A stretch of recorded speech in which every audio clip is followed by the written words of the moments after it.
Hey YouTube, this is Tabletop Magic, and today I have my friend Feline here, who's going to go over High Tide. First off, you want to give us some of your background? Well, I'm pretty much known for playing High Tide, as you know, and I've been playing out of the Seattle area for about a year and a half, and I did my first Open in July 2012, and I played the same deck I've been playing ever since, which is High Tide. Okay. What's the history of the deck? Like, whereabouts did it come from? Well, for what Legacy is today, the deck started when they unbanned Time Spiral. That was a few years ago, at the beginning of 2011, and it had its first high-placing finishes with the Hatfield brothers. They have since stopped playing it, because that was quite a while ago. Mental Misstep came out a number of months after the unbanning of Time Spiral, and the deck went on a hiatus until about the next year, and then in 2012 it kind of had a resurgence, and it had some decent finishes, including my own finish at the end of that year. But since 2013 the deck has pretty much been dead and had a very scattering of finishes other than a couple of top 16s in the Star City Open series, and that's about it. I'm pretty much the only one pushing it right now. You did mention your finish with this deck. Where was that finish? That was in Seattle, 2012 in November. That was about a year and 4 months ago. Okay, and where did you place? I placed first. You placed first, yeah. Very modest. That's awesome. If you could see, the deck is pretty crazy. Lots of foils, lots of altars, and that's why you had to turn the lights down. Yeah, we had to turn the lights down because everything was a glare, no matter what angle we tried. Okay, so the short version, what is High Tide? Well, you basically just want to mill your opponent out with either Brain Freeze or Blue Sun Zenith. You start out by casting the namesake card, which is High Tide, and then you utilize the fact that your islands tap for multiple mana, and you just tap and untap as many times as you can until you produce a high enough storm count or enough mana in the pool to go for the lethal Blue Sun or Brain Freeze. And in the process, you'll cast things like Candelabra of Taunos. You'll use counterspells to defend in case your opponent tries to counter what you're doing. You'll use tutors like Cunning Wish and Mercer's Scroll to get specifics of what you want. You'll use your Ponders, Preordains, Brainstorms, and your cantrips to keep digging as well. And of course, with Time Spiral, you do everything at once, which is it allows you to untap and draw a whole new hand all at the same time, which makes the card very powerful in the deck. Okay, so should the deck really be called Control till you Time Spiral with High Tide to add mana? Against most decks, yes. Some matchups, you actually have to be the aggressive deck. Counterbalance is a good example of that. I've tested a lot of games against it, and the longer you wait against that deck, the harder it gets. But in most scenarios, you want to wait as long as possible until lethal is going to be coming at you in the following turn, so you just wait until then to go off. Being someone who's actually played with a similar idea where I played with a Turbo Fog idea, and where you kind of don't start doing things until lethal's the next turn or two away. How long did it take you to figure out when you have to go off? I'm assuming there's times you thought you had a turn or two and you didn't, and you've lost matches. Does that happen to you, or? Not with combat damage, but sometimes I have to judge whether or not I want my opponent to draw, especially like if my opponent's playing a lot of disruption like discard and they drop a Dark Confidant. I have to judge whether or not I think I should wait a couple more turns and let them draw that many cards because they can draw into more disruption. I actually had a recent match in Seattle last month where Game 3 of Round 8, which was actually on camera, I went off on Game 3 and I probably could have waited another turn now that I looked over everything because my opponent only had a couple cards in hand and I had enough in my hand that when I went off, I ended up fizzling because I could have waited, and that's part of the risk of going off. The earlier you go off, the higher your chances of fizzling. But Yeah, I guess that's it. Yeah. But something to add to that for all players, you are not omnipotent. You do not know all plays, and you make the best play in the moment.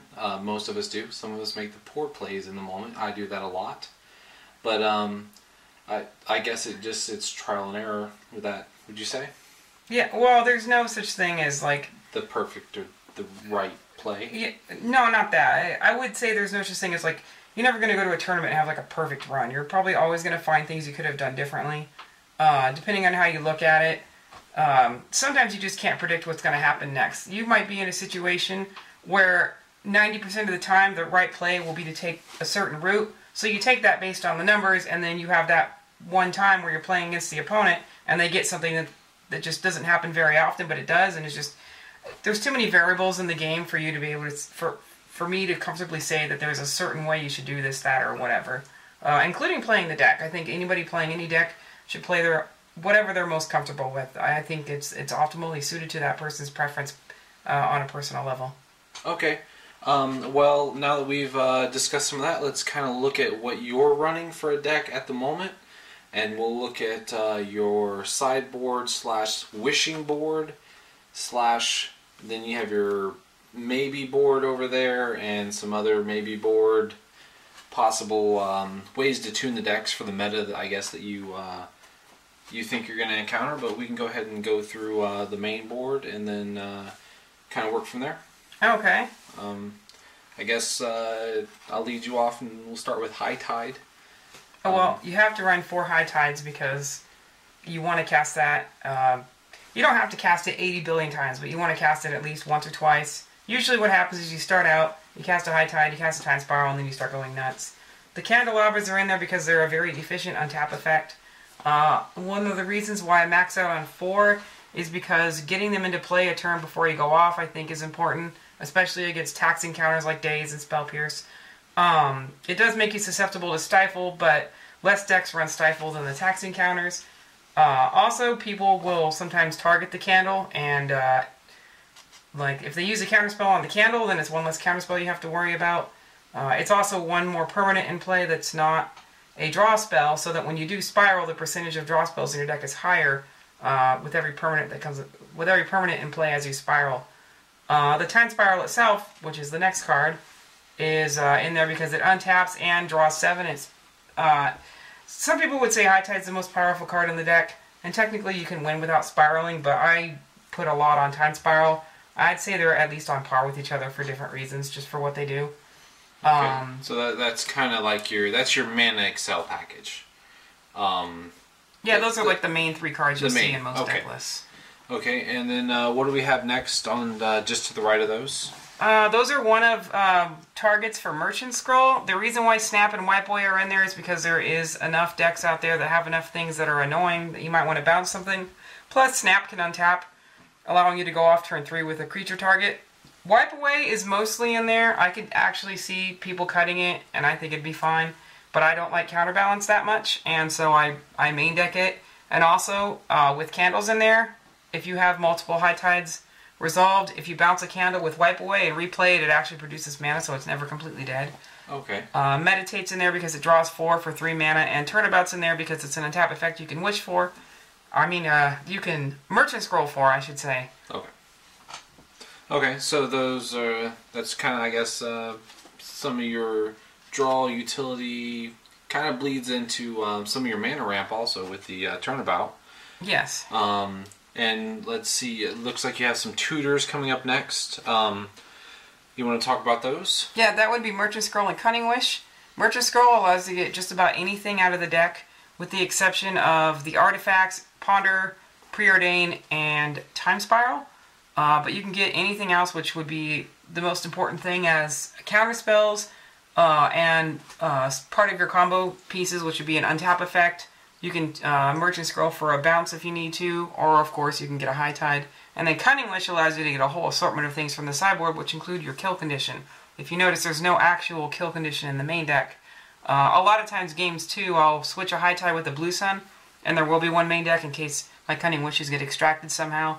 But for game 1s, you're almost always you are always wishing for your kill condition, as well as other various things like there's a turnabout in the sideboard, there's counterspells in the sideboard, there's bounce in the sideboard, and even intuition, which can allow you to search for the time spiral since they can't be napped directly with Merchant's Call.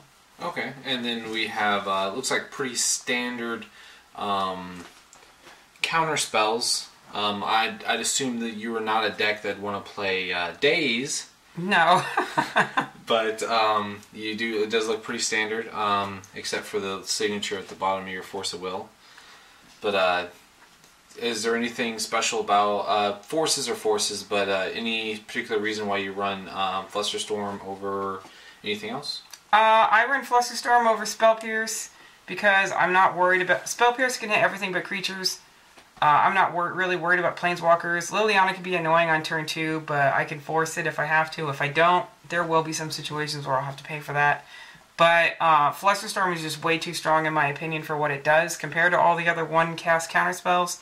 Spell Snare is just too narrow for this deck. Swan Song I don't like. It gives them a creature, and you know, all you're doing is adding enchantments to the list. And Flusterstorm is not like other counterspells. It's a much harder counter. Especially if your opponent casts multiple spells. It works great against opposing storm decks. You can set it up with the Brainstorm to increase storm count. But the biggest thing is when it counters, almost always it's going to be a hard counter against whatever you're targeting, because your opponent can't just counterspell it back. They have to deal with all the copies, and it's just... That's one of the biggest reasons why I like running it. It's like a hard counter that's even... There's no other way to put it. It's like a hard counter. Okay, and then looks like we have a draw package here. Brainstorms are pretty stock, and so are the Ponders. Those are pretty obvious choices for blue legacy decks, blue combo legacy decks. But you look like you have a split between your Preordains and your Sensei's Divining Tops. Is there a reason for that, one over the other, or why you don't just do 4-1, or what's the reasoning behind that? Originally, Colin Schobert suggested to me that I look at running 4 tops in the deck, and that was around the time of Minneapolis last year in 2013. So I actually went to Minneapolis, and I just cut the Preordains completely and ran 4 tops.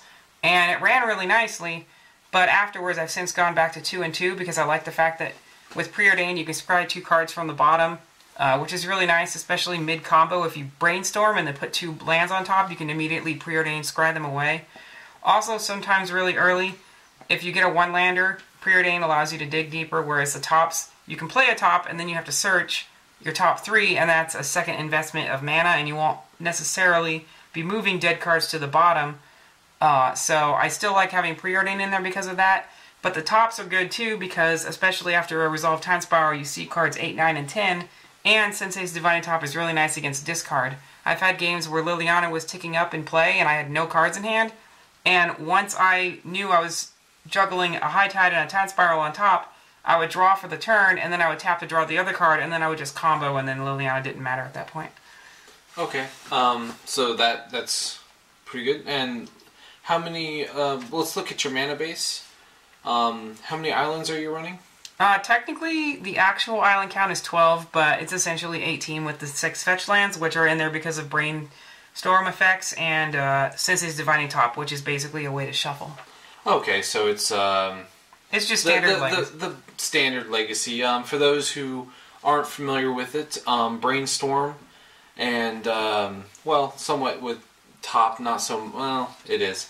But with Brainstorm, you can put dead cards from your hand that aren't relevant, say Game 1, or even in the situation you're in, Game 2.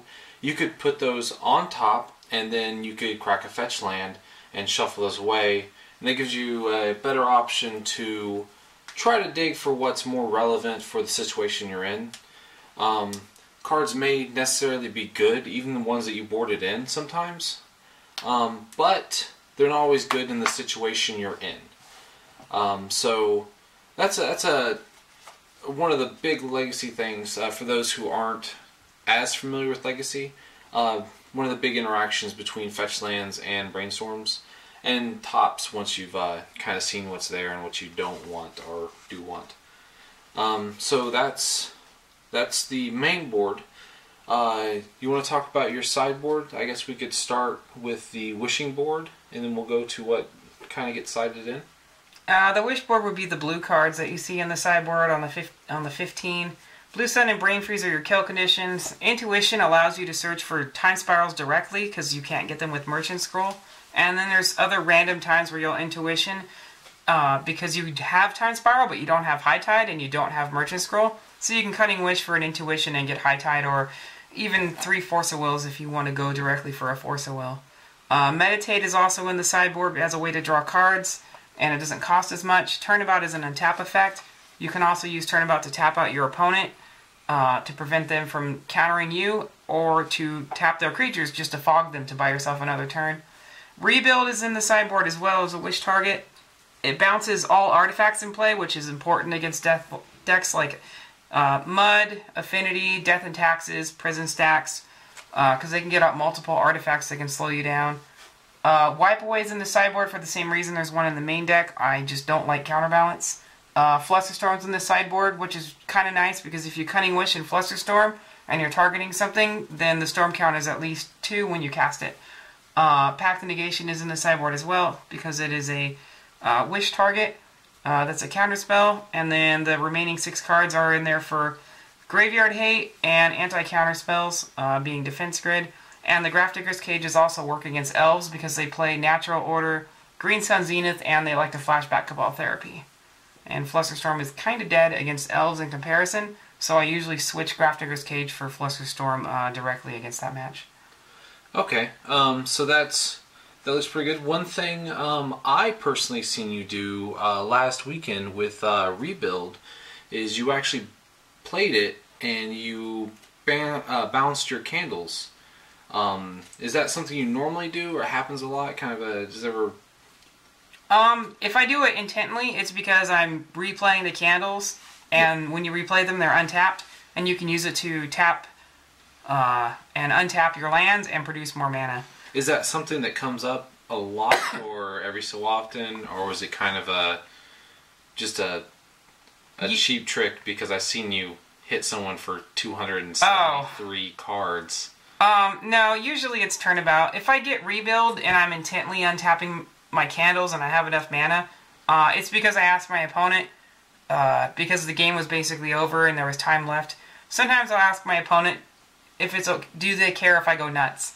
And then I'll just, I'll use the Blue Sun to draw my entire deck, then I'll just sort it out and set all the lands and counterspells in a pile. Actually, if I draw the entire deck, I'll even set the cantrips in a pile. Then I use a tap to draw the Blue Sun Zenith, and then I cast all the High Tides, and then I do all the tap and untap effects, which include using the Cunning Wishes after you've tapped all your candles and used your Turnabouts in the main deck. You Cunning Wish for untap effects, and your 2 big untap effects for all your candles are Turnabout and Rebuild. So once you get Turnabout, the only thing left is Rebuild, and so that's what that was. Okay.